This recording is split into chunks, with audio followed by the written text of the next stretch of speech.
വചനം പറഞ്ഞ് എന്റെ വായിൽ നിന്ന് വരുന്ന വചനം അത് വെറുതെ എന്റെ അടുക്കിലേക്ക് മടങ്ങാതെ ഞാൻ അയച്ച കാര്യം സാധിപ്പിക്കും.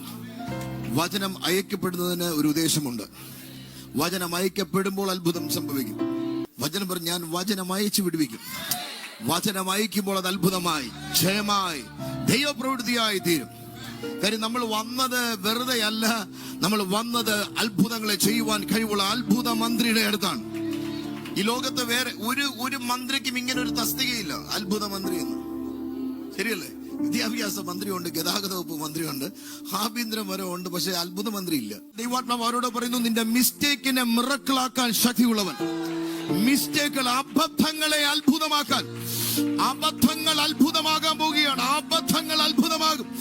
എവിടെയൊക്കെ അബദ്ധം പറ്റിപ്പോയോ, നോ, അതിനെ കർത്താവ് റീഅറേഞ്ച് ചെയ്യുകയാണ്, റീസ്ട്രക്ചർ ചെയ്യുകയാണ്, റീഷെഡ്യൂൾ ചെയ്യുകയാണ്.